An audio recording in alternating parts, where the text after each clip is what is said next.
We are also simulcasting on Facebook. So let me go to Facebook and get that up and running. Okay.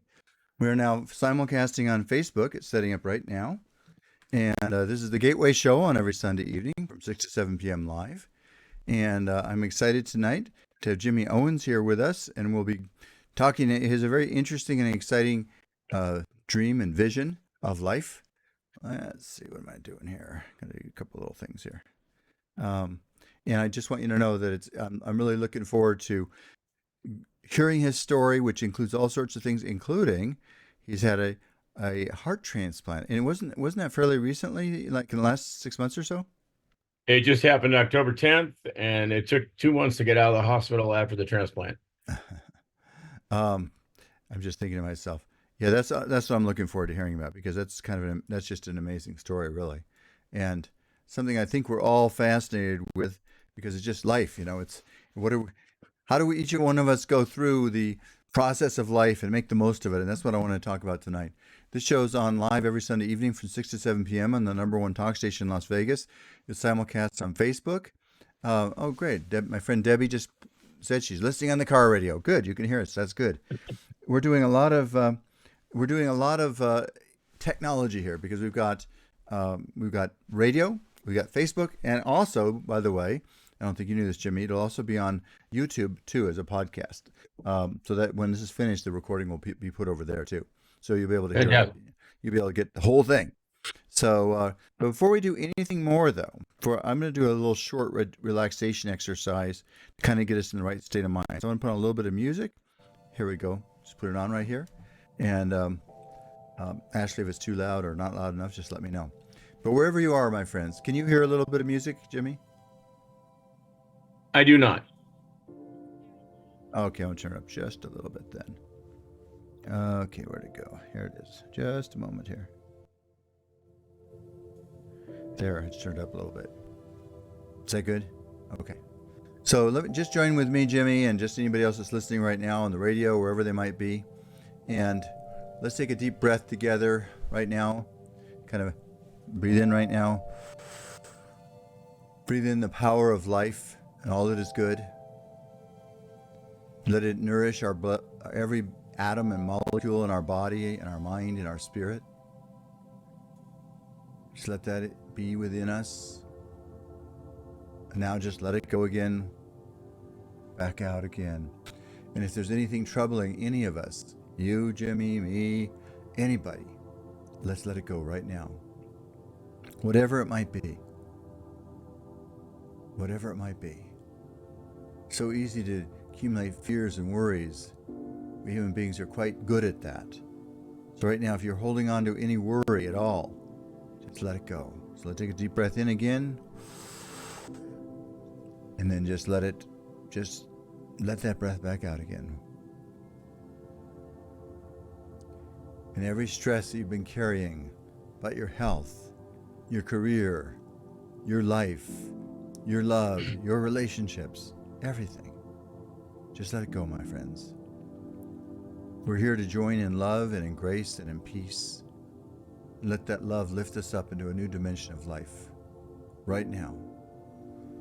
We'll do it one more time here. A deep breath in, breathing in the full power of oxygen and breath and air. Some traditions call it prana, but the very life force. We all consume more air than anything else. We don't think that much about it sometimes. We just let that oxygen fill you right now.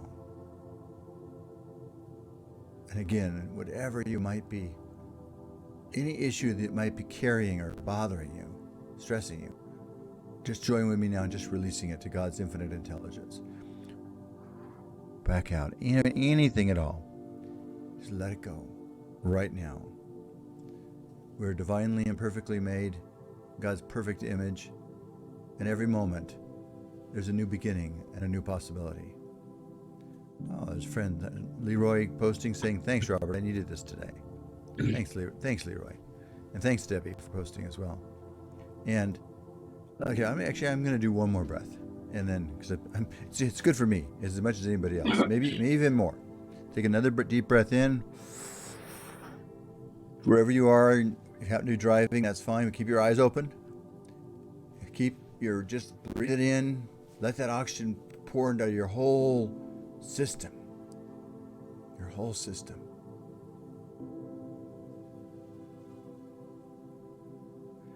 And now anything you're carrying about life, just release it right now.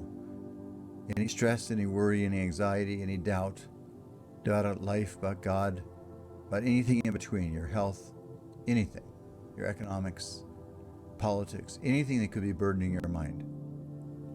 Let's all just let it go right now. Just let it go. All right. So I have Jimmy Owens here tonight with me. For those of you on Facebook, you can actually see him, and you'll be able to hear him as well. And Jimmy has got a very interesting history. I only met you last week, right? I think that was the first time I ever met you. That's correct. We met at the Mastermind conference as I'm trying to change things in my life now. You know, I'm a big believer. I like to one of the principles. I wrote a book, and I think you have it now. And I do. One of the principles in my book is to say yes to opportunities, because when we get in the habit of saying yes, it just expands our life. And so, I knew this seminar was going on down in Southern California Monday and Tuesday.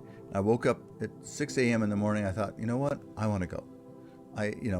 The path of least resistance would have been to stay home, but instead I climbed in my car and drove down there. I missed a couple hours in the morning, but then I got a chance to meet a lot of wonderful people, and it was just a beautiful experience.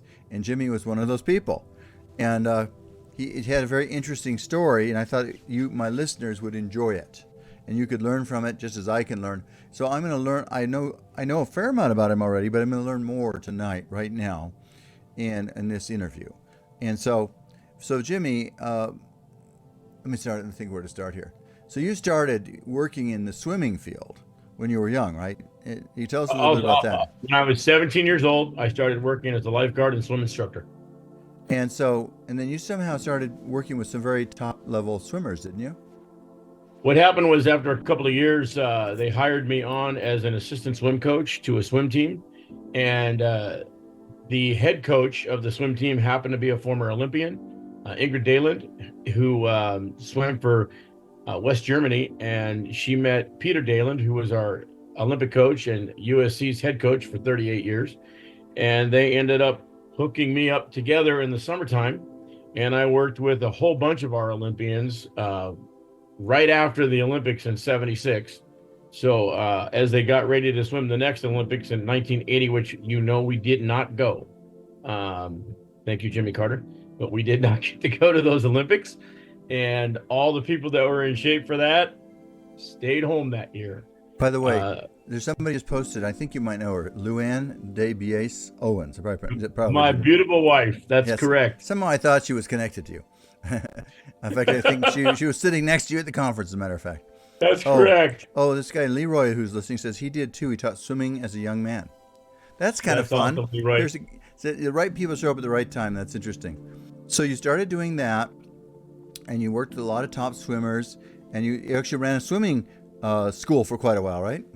That's correct. So what happened is, after teaching lessons for the Park District and working on the swim team, and then I got a job at the high school. And then we started our own water polo program. Next thing you know, I was working at the Dayland Swim School, which opened in '84. And I worked there until '91, which was a top-notch swim school, one of the top-notch swim schools in the country. Then I left swimming and went to work in the motion picture industry as a lighting technician. And that's, by the way, right off the bat, that makes you an unusual person. First of all, you had the courage to make a change, which I think is quite fascinating. And then secondly, you got into an interesting business. I think I mentioned I have a tenuous connection to the entertainment business too, because I was in a major motion picture and became a cast member. And it's so funny. Oh, there's my friend Tim is on the line listening from Texas, actually. But it's funny because I think I showed this to you. Strangely enough, it shows in the movie, that's the movie Casino, that I was playing myself, which is kind of funny. It's just So that's my claim to fame. I'm playing to myself in a famous movie. I know. It's funny. And I still get records from them every year and very, very tiny checks. But I do actually get checks. It's hard to believe, really. After all these years, like 30 years later, still getting checks. Kind of amazing. Now, I can see that was a really good movie, by the way. It was an to see. interesting. It was very interesting to be a part of it. I got to meet some very fascinating actors, so it really was a kind of a life changing moment for me.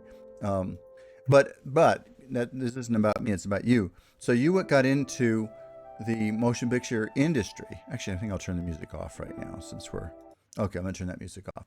So you got into the So motion. I'll help you. I got into the motion picture industry as a lighting technician, and then I got into the union, and that was through Universal Studios.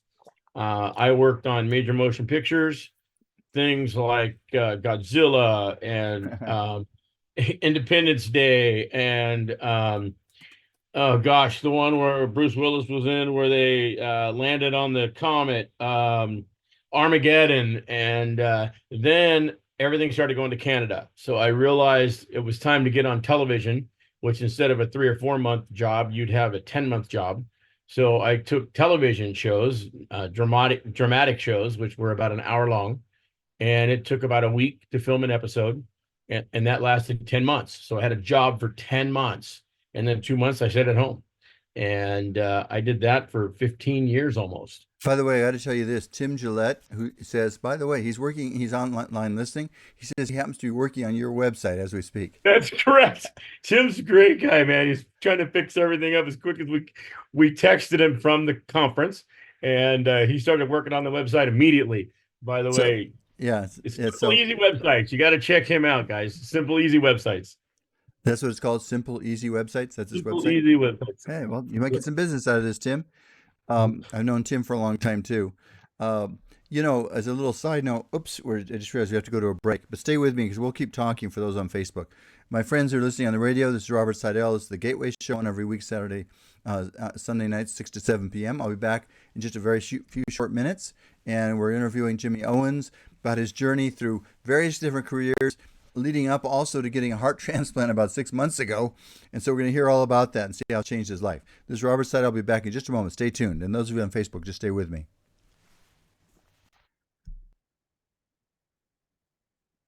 Okay. So, by the way, can you hear that commercial or not, Jimmy? I'm just curious. I do No. not. Okay, so I'm I just just hear hearing it. you. So people on the radio are hearing a commercial, but those of you on Facebook are not. So Jimmy, um, yeah, I'll just talk a little bit about the being in the motion picture industry.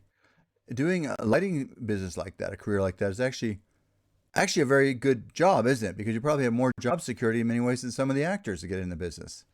Oh, for sure. The actors got to look for a job every single time they're done with the job. I stayed with the same crew for probably 7 or 8 years. Whether they let me go or not and brought me back, the thing was, we got a lot of work. And as a crew electrician, they usually would hire 3 or 4 of us on a show to run production, along with the best boy and the person who runs the dimmer board and the gaffer, and then the crew. There'd be about 4 of us. So we did have good job security, and it was pretty good money. By the time I left, I was making over $40 an hour, and then time and a half after 8, and double time after 12. So it was Wow, that's pretty good. really hard to leave that job when I got injured. I see. Oh, and that's what you were saying. You started to talk to me a little before the show. We were talking about that. You eventually got injured, but before we'll talk about that a little bit when we get back from the break. But So so so you worked doing these different movies. Were they usually? You said some, but the movies started to move up to Canada. You said. well, a lot of the motion pictures here in Los Angeles were having a hard time and things were very expensive. So if you weren't actually at a studio lot or on stage, it was very difficult to go rent places outside. Things got really expensive in Los Angeles. So a lot of the bigger shows were going to Canada to be filmed instead of staying out here. So it was harder and harder to get on a feature film. Instead, it was much easier to get on television. And in my 15, 20 years of working there, I worked everything from sitcoms to the Tony Danza show to, my gosh, Between Brothers, Tell Eli me Stone, all Tell me kinds of about stuff. Tell me about some of the people that worked on TV. Acting is a funny profession. I mean, actually, like I said, my connection to it is very, very tenuous. But it's they could have a very good career going, right? And then suddenly the show could get canceled, right? Correct. right in the middle of our show, Las Vegas, they pulled the plug in December, and we still had a couple episodes. We never even got a final episode. So that was it. They decided to pull the plug, show ended, and we had a wrap party, and we all went home, and they gave everything away. Wow. So was that pretty hard for the actors involved? It was hard for everybody. It was hard for the crew, the actors. The Okay. actors make Okay. pretty good Hold on one money. second. I'm about to come back on the radio. Just a second. Good evening. This is Robert Sidell. This is the Gateway Show on every Sunday evening from 6 to 7 p.m. live. Great pleasure to be here with you on this Sunday evening. Tonight I'm having fun interviewing Jimmy Owens, who started out, he's had kind of an interesting, a fascinating career, really. He started out working with Olympians and top people in the swimming industry. And then he eventually decided he wanted to try a change of careers because he had some friends that opened some opportunities, including a brother, I think you said. So That's correct. you got into the lighting work, doing lighting work for movies and for the film industry. So he moved over, which is really a big change from swimming, right? It's Oh, completely huge. different. I never carried a ladder or cable or a screw gun or a tool belt. It was completely different. Speaking of Completely which, different. how did you get the training for that? How did you, I mean, what background did you have to even be able to do that? None. It was on the job training. It was literally on the job training. And they tell you, hey kid, you're from the neck down, just pay attention to what we tell you to do and do it, and you'll keep the job. And Huh. I was already a swimmer. I was already a coach. I knew how to work hard. So I just tried to work harder than everybody else, and they kept me. Next thing you know, I was in the union, and I just kept working. So Jimmy, you just said something I sometimes think about. I really believe in success principles on every level. And the one dirty word that sometimes people don't like to repeat, but most success does involve hard work also. You yeah, know, absolutely. it's Absolutely. hard, but the only thing I say is hard work by itself doesn't assure success because you have to work intelligently too, right? And That is correct. that's why I like to constantly keep educating my mind. That's why I attend positive seminars. You got to stay positive and optimistic, and you have to keep improving yourself all the time. You can't rest on your laurels, and No. that's just true as me. That's true for me as much as anybody. So, um, so anyway, now that we're back on the radio again, for those listening on the radio, so Jimmy got a chance to go work after doing his swimming for many years. He had a chance to work in the film industry doing lighting work, and it was kind of fun. It was a self-trained job. He didn't even have to have a background. And you said you got up to like $40 an hour, and then sometimes double time, right? Correct. It was very good money. There were months where I was making $10,000 a month, if not more, which was pretty good. And I have to Yeah. take my income tax check at the end of the year, because there was just two of us and I'd be paying all my income taxes. I'd get big checks back, like 30 grand back from the government. And 10,000, 10 or 15 years ago, it's probably worth about 15,000 now. So, Correct. or more maybe. So that's it is a good income, and it sounds like it was fun work too. And It was fun and hard. It was a little of both. A little of both. uh-huh. It Again, one of those funny things about life. Uh, fun work, hard work, and sometimes that's what it takes. In fact, I'd say yeah, it mostly does. There's you have to love what you do, so hopefully you get joy out of it. But nonetheless, there's often an element of hard work involved too. For most people, some of the time there's hard work. It's not all the time. But anyway, so you were working for the film industry. What was it? What was the union again you worked for? I was in the union, local 728, and I made it 15 years before I finally decided my body was hurting too much to continue the work. I had both my hips replaced after falling off a roof. And when it was time for the knee replacement, I just said, "Yeah, I can't do it anymore." Uh And huh. tired, disabled, and I was only 50. And I decided, what am I going to do? I'm too young to stop working. So I started looking for coaching jobs, which I had done before. And I knew I could stand on a pool deck. Well, right away, I got a high school coaching job because I had already done 15 years of high school coaching.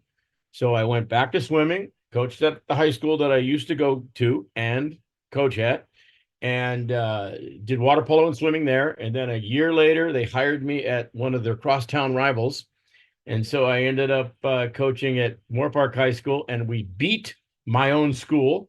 So that was a big thing, and I became coach of the year for high school Marmoni League that year. And then they offered me the head coach position at my old school. after we had just beaten them. And so I decided to take it. And so I did one more year of high school coaching. And after that was over, I just said, I got a club job. And the offer was 50 grand a year out here in Valencia. So what is a club job? A club job is a year-round program that trains kids from the ages of 5 all the way through college. It's where I started the club, which is a year-round program where we have kids that go to Olympic trials. We don't have any Olympians on this team yet, even though in the city where I'm coaching, there have been 3 major Olympians, including Abby Weitzel, including uh, oh my God, the 50 freestyler from a couple years ago. And there's been 3 people from this city, not on my team. There's 2 teams here, on another team that have made the Olympics. So Well, you sound like, you know big what? city. Sounds like if somebody wanted to be a swimming, they could do wise to study with you. So let's, because I know what's going to Absolutely. happen. We're going to run out of time. So I want to, we're not there by any means running out yet, but I don't want to get to that point. So at some point or another, I think you said it was about 10 years ago, you started to have some heart problems, right? Didn't you say, and you went to a doctor and they said you somehow your heart wasn't pumping enough blood or something?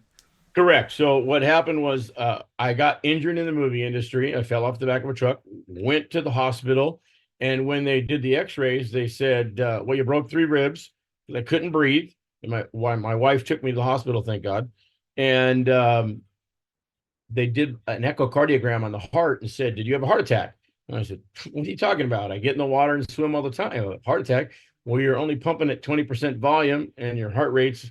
It was already, I was an athlete and I was in pretty good shape then. So I was already a low heart rate, but it had dropped all the way down to the 40s.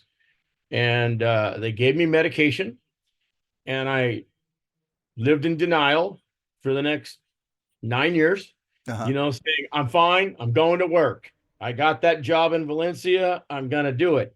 And I'm just going to take my medicine." Well, I didn't realize it gets 114 degrees out here, and the medication they're giving you, you're not supposed to be in the heat. So Uh-huh. I was experiencing issues throughout my coaching career, but I thought I was just getting sick and Uh-huh. didn't realize it was because the blood, you're talking about breathing in and taking oxygen, is so important in your body, that my liver began to deteriorate, cirrhosis to the liver. And it wasn't from drinking or drugs or anything, it was from lack of blood flow and oxygen.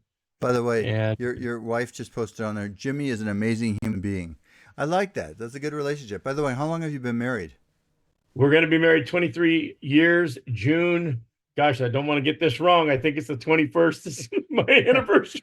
Well, I'm sorry, honey. I think she already decided you're an amazing person. So I think you're okay. But And she's great. so okay, so you start having some heart problems, you take medication, but somehow your heart never gets better. Is that kind of the bottom line? That's the bottom line. It just did not recuperate. And what happened was, the year before I went into the hospital for the heart transplant, I had gotten sick and my body was holding water. So they gave me diuretics. They got rid of all the water. They kept me in the hospital about 13 days, but I literally had 25 pounds of fluid on me. So once they got that off, they just sent me home with a bunch more medicine and didn't tell me why everything was going wrong. Well, I worked for another year. Everything seemed fine. I went to Texas to one of Craig Deswalt's events, and I came home with COVID. And the COVID, despite the fact that I had 3 vaccines already, pretty much knocked me down. And I thought after I got the positive, I'm good, negative COVID after a week, I decided I'm going back to work.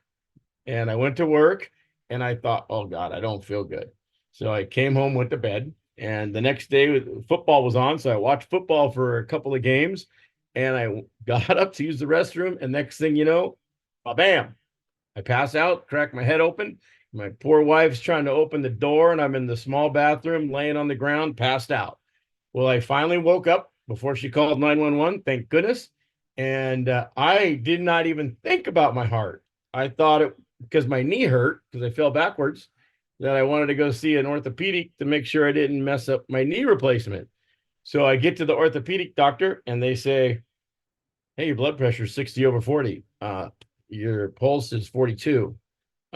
We think you need to go to ER. Well, we can't touch you. And my wife was with me and she goes, okay, we're going to ER right now. So we went to ER and I knew they weren't going to let me out. I knew I was sick, but I thought it was my knee. And so they did all the testing. I was in ER for about 4 days before they put me in a room. And that was brutal. That was at Henry Mayo here in Valencia, California. And they came to me and said, young man, you're very sick. 50% of your liver has cirrhosis. Your kidneys aren't working right, and your heart's pumping at only 18 to 20% volume now. So you're not getting blood flow. The medication we're giving you is not working. Well, they kept me there for a few days, and then they told my wife uh, when he gets his heart transplant. And then they told me, and I fell over. I got very emotional. I'm the guy that will give the shirt off my back, let alone realizing I have to wait for somebody to pass away for me to get a heart. And even though people give their organs normally, they put on their driver's license, they do whatever that they're going to donate their organs. It took a while for me to get one. They ambulanced me to And UCLA. weren't you in? Actually, we're in about a second. We're gonna have to go to break for the radio again, but we'll keep talking about this, and then we're also gonna keep following up after the break too. But so tell me, so you were in the hospital, and they were telling you they came and told you you need a heart transplant. Is that the bottom line? Is that okay? Well, That's before you bottom line. answer, well, you said yes. We're gonna go to a break right now. Those of you on the radio, stay tuned. We'll be back and keep talking on the radio, but I'm also going to stay with everybody else on Facebook. So we'll be back in just a moment. This is Robert Sidell on the Gateway Show, and I've got Jimmy Owens here. We'll be back on the radio in just a few minutes, but we'll stick with you on Facebook. Fantastic, all you Facebook folks out there. Hope you're Yeah. enjoying the show. And more about the movie industry. After you did your show, I'm going to ask you a question. Did you decide you did not want to do that anymore? Well, it's funny you would ask me that question. Um, it's that's an interesting thought. Who knows? Maybe I should have done that some more in my life. I suppose I don't know. My law practice pretty much has taken up most of my energy. Oh, here's a good friend of mine, Denise, that I met at a Tony Robbins conference who's tuning in. The one fun thing about Facebook, people can check in and say hi, so it's fun. It's a way to stay connected to people, which I really like. Just like Tim Gillette was checking in earlier, um, and also people can listen to this recording later on too. By the way, on Facebook as well as Fantastic. on YouTube. Also, just type in Gateway Podcast Sidell Sidell or Miracle, either word, and people can listen to this whole recording anytime on YouTube. But so for me, I thought about that. I mean, that could be fun, especially when I realize checks can keep coming for 30 years. You know, Yeah. maybe it's not too late. um, You know what? It's never too late for anything. And I'm a living example of that. you know what? It's never too late. You know what? I am really a firm believer of that, and I made dedicated my whole life to that. But I do think as we get older, it's kind of a constant, I'll call it opportunity, especially when you see a lot of people around you retiring, which I haven't done yet, and I'm in my early 70s now, and when you see a lot of people retiring around you, then you start thinking, well, maybe I should be retired too. But then the other side of it is, I find a lot of enjoyment and reward out of what I'm doing, and I'm working with my son and my family. So at the moment, I still choose to work, and it still gives me a lot of gratitude and blessings in many different ways. In fact, it's funny. I'll tell you something funny, Jimmy. The last 5 years of my life, which are all after age 65, have been some of my most successful years of my career. Isn't that funny? You don't necessarily think that would happen, would you? No, you'd think that is at retirement age, they don't want you anymore. Right. And I but guess that's that's not one. true. You know what? I guess that's one benefit of being a lawyer. I have a good friend that he's an airline pilot. And by the way, I don't think I agree with this, but the government is now insisting, FAA is insisting that people when they reach age 65 they have to retire.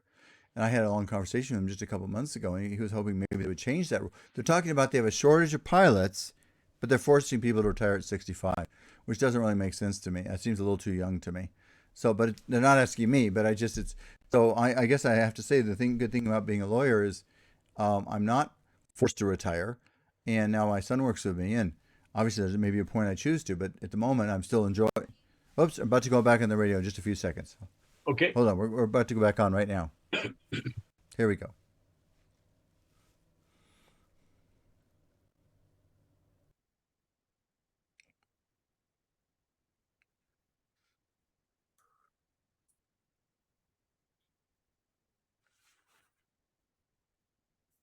Good evening, this is Robert Sidell. Great pleasure to be here with you on the Sunday night of Memorial Day 2024. I started, yeah. And I got Jimmy Owens here with me, who I only literally met Monday this week. And he's got a very fascinating story to me. Um, first of all, he's had a very fascinating career regardless. Started out swimming coaching, working with Olympians, and then eventually, after many years, he switched over and started working as a lighting technician in the film industry, which is very fascinating because of my marginal connection, having been in a major motion picture myself. I got to see some of that going on. And for those of you on the outside that haven't had that experience, a lot of times people like Jimmy have better job security than the actors do, For right? sure. It's just one of those funny things. Some actors go on for a long time. Like Robert De Niro was in that movie with me. And by the way, this is a funny. I always say divine order applies in life, and those are my regular listeners. This is an example of divine order. So I was supposed to be called Quincy in that movie. That was the script name for me. But Robert De Niro says to Scorsese, the director, he said, "Would you mind if I change his name to Bob instead?" And so Scorsese says, "No, that's not a problem. He'll be Bob now from now on." Well, somehow, so then I'm called Bob all the time in the movie, and somehow they decided, well, that must be because he's Robert, so he's playing himself. So that's why now, if you look me up, it says Robert Sidell's playing himself. So there's one other attorney in there that also he was our Oscar Goodman was our mayor here in Las Vegas for many years, and he and I got to be friends from that movie. And he's a real character. When he was mayor, he used to walk around with showgirls all the time. That was his I trademark. remember seeing pictures of that in Las Vegas. Yes. Yeah, he's a fun guy. He had a great sense of humor, and he really did a good job for Las Vegas. In fact, when he retired, his wife became the mayor, and now there's finally so between the two of them, they've got to be like 15 or 16 years that they were mayors, and now she's retiring too, and there's going to be a new election coming up in a couple of months. But so that was my exposure, but I got to see that those people, the backroom people, so to speak, the technicians, all the different kinds of technicians, they're really the people that just keep everything moving ahead. And Well, you see that there's 500 people on a movie and 5 actors. It's yeah, it's that kind of a thing where the crew is huge. Maybe not the crew on production, but all the background crew and all the people that do post production and all the sound right, people, and right, it's and we're they're the ones huge. that have stable careers. You got a union job, so that sounds like a Correct. great thing, which is good for you because you got a pension for retirement, et cetera, et cetera. So that's great. But I want to come back. So we're getting to the exciting parts here. You're in the hospital. I mean, exciting to me, fascinating. So they're saying, guess what? You need a heart transplant. And didn't you say that you fell over? I'm assuming you meant metaphorically, not in reality, but who knows? Metaphorically, yes. Yeah. I didn't fall to the ground. I literally began crying, probably. I was very emotional, and so was my wife. We were just dumbfounded that, what do you mean I need a heart transplant? You mean cut me open and give me a new heart? And they said yes. And so they sent me to UCLA, which has the heart transplant team, and that team evaluates you to decide whether or not you are a candidate for a heart transplant. They don't just give hearts away to anybody. Um, they had to make sure my liver regenerated. They had to make sure my kidney numbers were right. They had to make sure I didn't have any cancer. They had to make sure all these other things were good. And then once they came up with the idea that I think you're good enough, your numbers look better, they had me on this ECMO machine where that was pulling blood out and putting blood in, and that was for almost 8 weeks. And they put an Well, impeller in my let's stop for a second. I want everybody to contemplate that. For Yep, 8 weeks, that's 2 full months. You had this machine attached to you that's sucking all your blood out and back in again. yep. What was that It was like? Was it hard to stay optimistic, or how did you handle all that? okay every day. Beside the fact that I had visitors, and I'm a guy that takes 2 showers a day, and sitting in a hospital bed for that long, I was very frustrated. And I said, my gosh, how long is this going to take? Well, it could take for months. Some people are here for a year. And I said, what? In the hospital for a year? With that machine, they It still doesn't let sound me very, take. in all honesty, it doesn't sound very good. I have to admit. No, it wasn't good at all at first. But I looked at my shirt. I don't have it on, but I have a shirt that says "Never, never, never give up." And that shirt, my brother and my wife taped on my door. So every morning when I opened my eyes, that was the first thing I saw. Never, never, never give up. And I already had a positive outlook, and I said, "I'm getting out of here." God's plan is not for me to die here. And that was really how I thought. Even though there were moments when I was scared, and there were moments, you heard my wife tell you the true story, that there were times when I don't remember what was happening because I had strokes and I had other things going on, but I kept coming back. I kept coming back, and the doctors were in shock. So, by the way, And this is what your finally, wife just posted. She says, Jimmy is a walking miracle. God brought him yeah. through this heart transplant. He's doing very well. It's been 6 months since the transplant. Well, what's fascinating to me is this is also fresh and current. So, so 7 or 8 months ago, you were just sitting in, which hospital were you in? I was at the UCLA Ronald Reagan Medical Center in Los Angeles. Okay. And I will tell you that they are some of the best doctors and nurses I've ever met in my life. They're incredible. So, okay, you're in there a couple months, and finally, so then what happens? I mean, So finally, they came to me and said, your liver numbers are looking better. That means the liver's regenerating. It's one of the organs in your body that will regenerate. And it's because it was getting blood flow. But that's what took 8 weeks. I had to be on that machine. And that machine is not a life-giving machine. It's just a machine that's helping your blood. And then my kidney numbers finally started getting good. And they said, guess what? We think we can give you a heart. So we had 2 or 3 calls. And finally, I think the third call, my wife would have to give me the actual amount of calls she got. They said, we have a heart for you. And they brought me to surgery. I went to sleep and woke up the next morning with a new heart. And, my chest has the big incision in it. And they had a whole bunch of other things in me. And it took about 2 weeks to feel normal. And they let me go home for about a day. Then I had to come back to the clinic, which I go to constantly. Now I'm once a month instead of every week. And so they're happy with my progress. And they kept me there the first time, though, because my potassium in my blood was bad. Well, I didn't realize I hated the hospital food. It was terrible. And I was eating a potato, and I was eating spaghetti and all kinds of things that have potassium in it. And then I realized, well, I got to be really careful here. And they gave me different menus. And needless to say, it took about 2 months to get my body correct. My body had to get used to the new heart. so you were in And the hospital 2 months after you got the heart transplant? I would go home for like 24 hours and they call me back. And then Uh-huh. I got to go home for like 4 days and they'd call me back and say, there's something wrong. Your BNP is way too high, which is a brain nucleotide thing that could cause a heart attack. And it was at 3,000 and it should be at 100. So they were very Wow. concerned. It's at 150 now. So that's really good. It came way down. And then I had heart rejection because I Oh, you got an did. in my leg. So with the rejection, they took me off a rejection med because I was getting antibiotics. And I think that raised my immune system. And next thing you know, I started fighting the heart. Now, I didn't feel it outside of me. I didn't feel it. And I went to the hospital and they were in shock that I was walking around every day and even though I had to use a cane at the time, they said, boy, we thought you were going to be way worse. We were ready for surgery. And they waited 4 days because I had blood thinners. And then they did the surgery. And they said, gosh, I think these steroids we gave you knocked it Not out. working.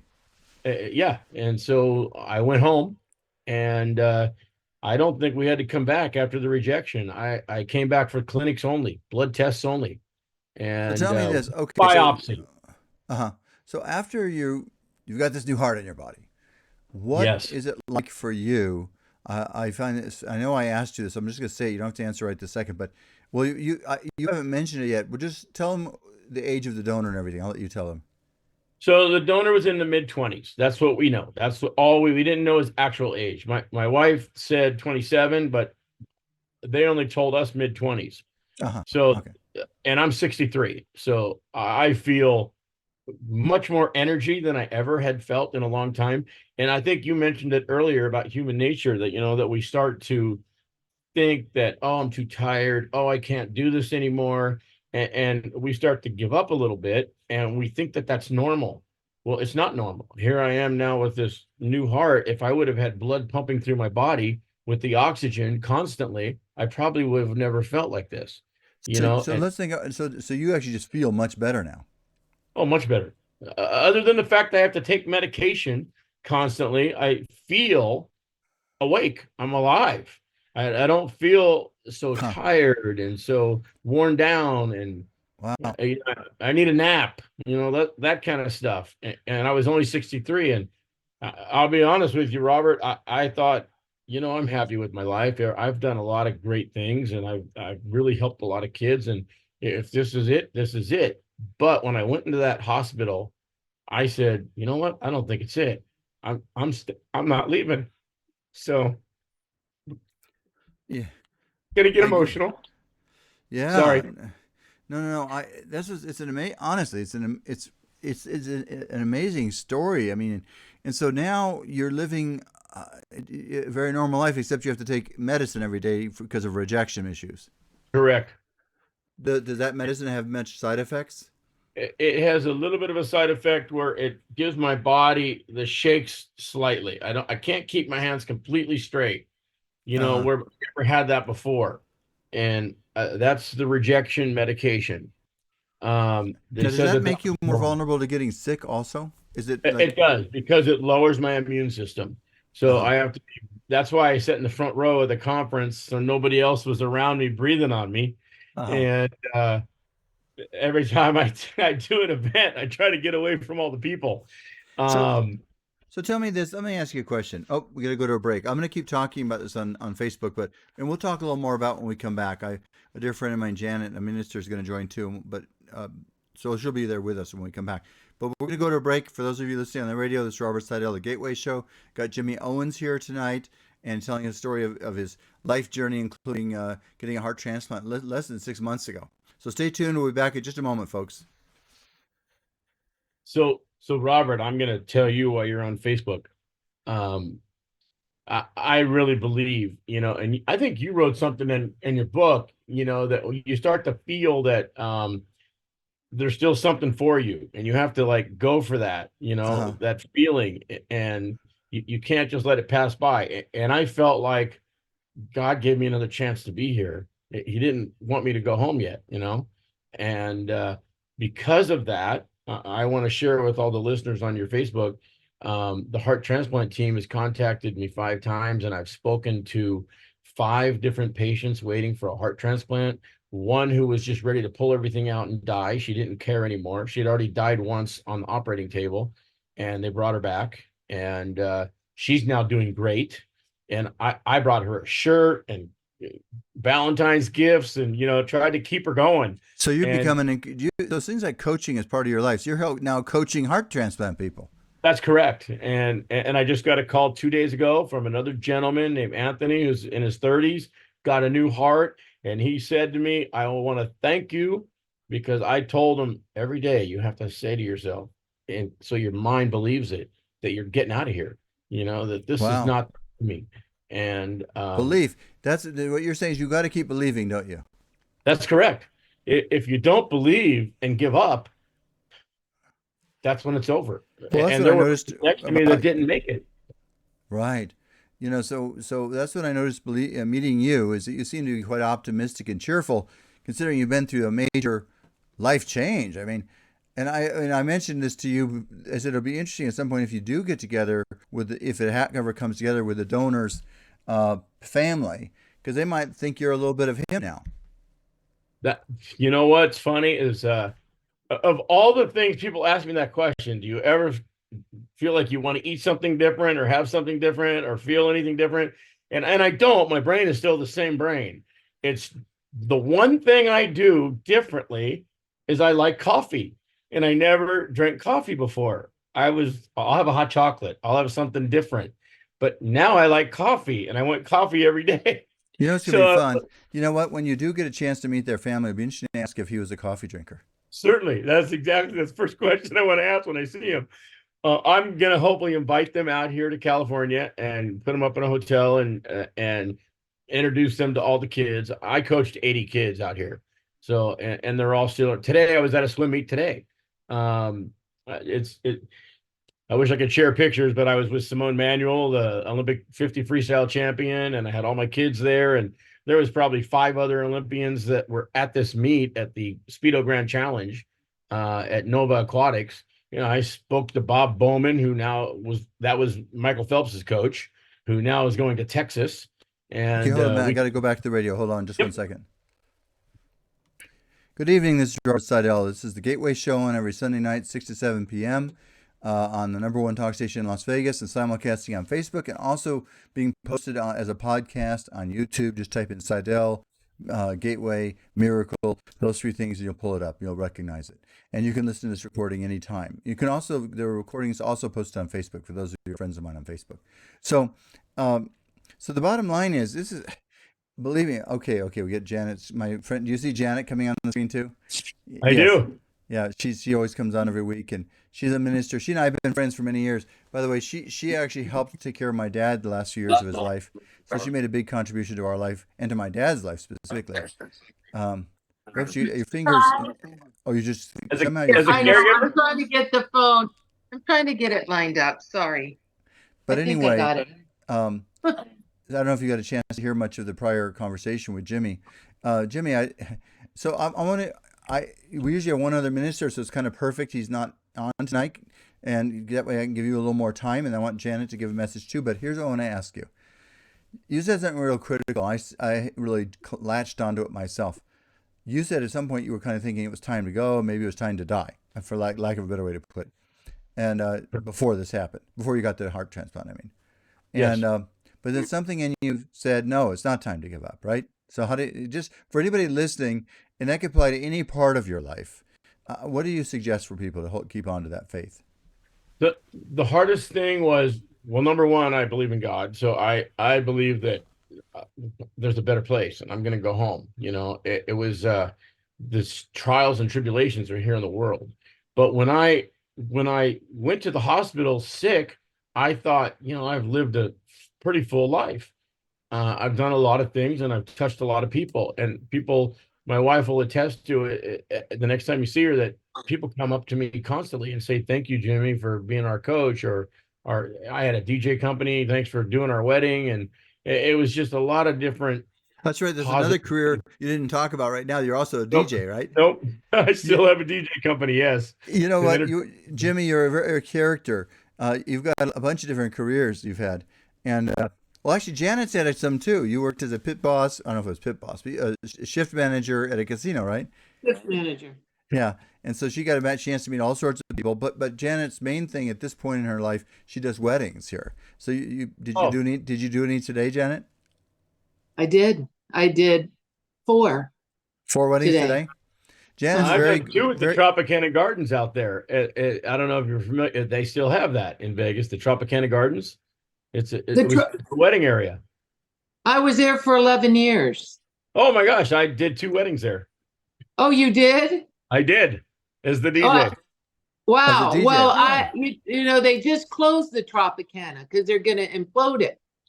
Oh, the Tropicana Gardens. It was a whole different spot, not on the hotel. Not at the Tropicana. It wasn't at the hotel. It was a different building. It was called the Tropicana Gardens, probably on the street Tropicana. So we don't run out of time. I want to say something here. Yeah.